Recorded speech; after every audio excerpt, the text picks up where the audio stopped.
So yesterday which I normally do on a Friday, is go out into the community and either we set up a table or we go from business to business, just sharing information, things that we believe that our community may need in order to make uh, good financial planning, plan for their families, and also and loved ones. So while we were out yesterday, we actually spoke to several individuals and just sharing information. How are you doing? Um, we're here sharing some information to the community about some of the services that we offer. What have you done so far for your family? Or when it's a business, we're saying, how is this crisis helping you through? Did you have any rough time staying open or even planning to reopen? So on 3 occasions, we ran into a couple of persons, and we asked, and I heard two people say, "No, I don't want no life insurance because when you get life insurance, you go dead." And I'm like, "Oh, okay, that's something that's new." Well, it's not new because I've heard it before. I've heard it before. Some people believe that if you do life insurance, you're planning to die and you're gonna jinx yourself and stuff like that, which is not true. People who have taken out life insurance for their children from they are born, and with that they are still alive. So life insurance is not that you're planning to die, it's just proper planning, financial planning. So we ran into a gentleman who was passing with a young child, and he said, "Okay, could we share some information with you?" He said, "Oh no, I don't want any life insurance because I can't take it with me." I said, "Okay." And we were saying to him, "What if you never make it home tonight? How will your children manage?" "Oh, they will manage because I grow them well so they can manage on their own." And I looked at that as being sad. Why am I saying it is sad? The funny thing is, I would rather you say, "Good morning, Rupert. If I pass away, they can bury me." And I say that, and I'm not leaving anything for them, they're grown. But I would say to you, like, okay, don't leave them anything. Don't leave them no debt. Don't leave them no mortgage. No, don't leave them no student loan, credit card. Don't leave them any of that things. So if you don't want to leave anything for them, plan for all of the things them you have. How to the government, how to companies, how to in terms of debt, your final expensive, all of the things that you know that you have created that will cause your loved ones to scramble to find ways of giving you final expenses, and then after that to pick up the pieces that we leave behind after we create it. Don't leave any of that to them. Why don't we at least say, let me take care of that part of it?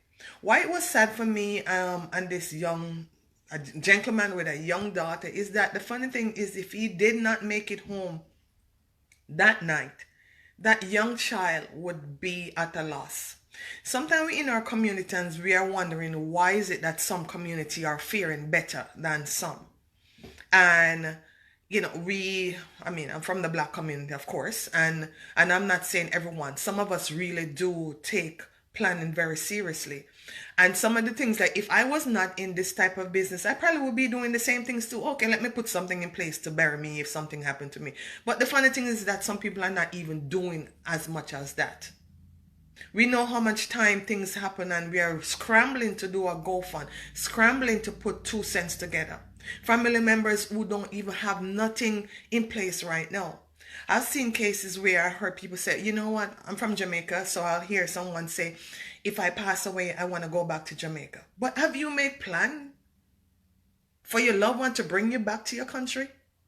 Do you know that it costs money to take you from one country? I'm from in the US. Say if to go from the US to the back to Jamaica, it's at least close to $10,000 just to move that body from this country to the next country to take care of your final resting place.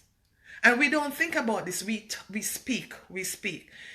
I wish that we come out of those superstitious belief system that we have, that if you're planning about life insurance, you're gonna die. Nothing is further from the truth. We're not trying to sell. If you know life insurance, a person do, they are planning and wanting you to live. They don't want you to buy insurance and die tomorrow. So if you are a risk and you're taking out life insurance and you have a feeling that they're not gonna insure you. So if you think about it, we're not trying to put in place something where, oh, tomorrow I know you're gonna die, so I'm gonna give you life insurance. Who insure a burning building? Nobody does. So the goal is that we're planning that you're gonna live. When we're talking financial planning, we're not only talking life insurance. How many of us have small businesses and do not have any retirement in place? It is shown that many of our individuals who retire at age 65 have some good, strong number of years that they're going to be here, a good 20, 30 years. And many of us have not thought about how we will live those years. We'll find that the social security that we're going to get will not be enough to take care of your lifestyle. Many of us know that. Have you plan any retirement? Do you know that you can plan, even though you are not working in a company that have a 401k or 403b, that you can plan your own retirement plan? Start putting away money and investing money for yourself to grow your retirement. And if, say, you don't spend all of that money, it will go to your loved ones. When you love people, you prepare for them. I have 2 children, and I would not want them to be the one picking up the species for me. I would not want them to be the one worrying about. I've been working with some families who have loved one pass, and you would not believe the amount of red tape they got to go through just to get $1. If they have bank accounts, if you don't have their names on it, it's going to go through probate. Little tips that I have to give, I'm giving individuals right now. If you have bank accounts in the bank, put somebody's name on it. Get a power of attorney that somebody can act on your behalf. Because the funny thing is, it's not that you have to die. It could be where you're sick and you can't do nothing on your own. You can't do anything. And somebody have to act on your behalf. And they can't go to the bank. And then you have the thing is where you have bank accounts.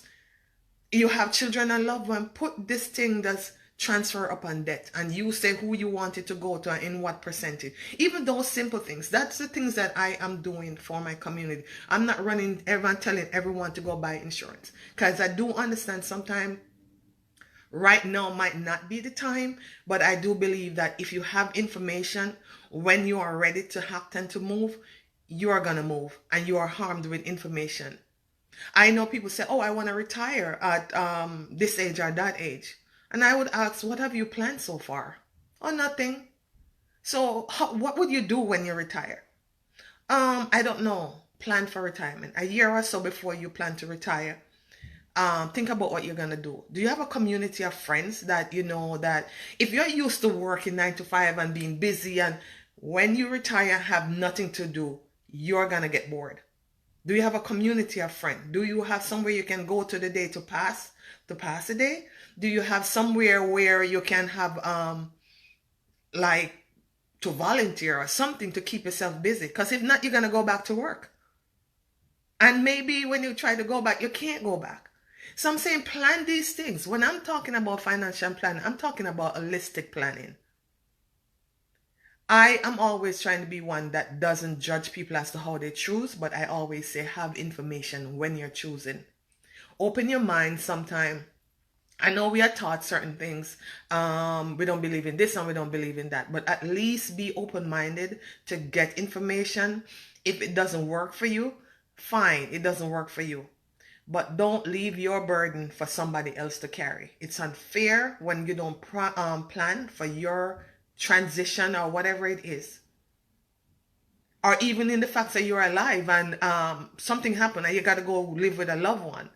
And you don't have no income coming, and they don't have much either. So the both of you are, both families mixed and blended are suffering because we don't make any planning.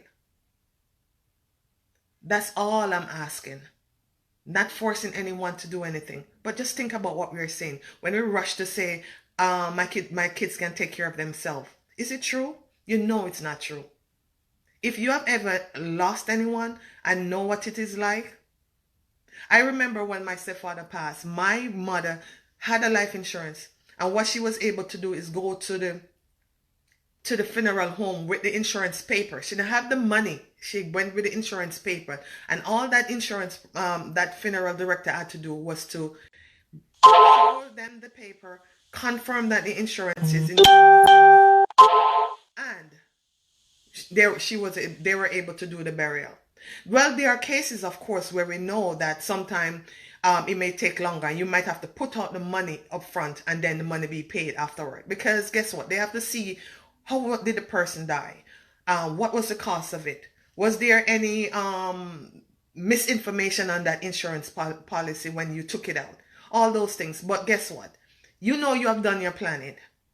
Also, I'm saying just have some money somewhere, but have somebody who can take it out. Another thing we always talk about, if you have insurance in place, please have it checked at least once a year. Is the beneficiaries on there? Do you want it to be the same way? In your bank account, in your whatever it is that you know that your family might have problem with if you're sick or if you pass away. So don't let ignorance get us to where we said they can take care of it. It doesn't make a difference. I've even said people say, "Oh, burn my body. You don't have to bury me." But you know what? It is illegal to burn anybody's body just like that. Cremation even take money also. So even simple as that. If that's what you want, prepare for it. Don't let somebody else have to carry that burden. It sounds harsh what I'm saying. I hope not, and I hope that it is not taken that way. I'm just trying to spark your desire to want to do some kind of financial planning for you and your family. And if you have it in place already, great. Review it at all times. Review it. I want you to have a great afternoon, a great weekend. Get some self-care, do some self-care, rest. Because Monday again, we got to go back and work. And whatever you do, do it well. Open your mind sometime to listen to other people and to hear new information. Trust me, I was where you were. If I did not come into this type of business, I would never have known half of the stuff that I know right now. I would have never known how communities build wealth. And we are wondering, you think they're saving it? Dollar for dollar? No, they're not. You'll be surprised what they do in order to make sure their family have generational wealth after their years. They are not here. I mean, I'm talking about not one generation, but several generations they're preparing for, so that they don't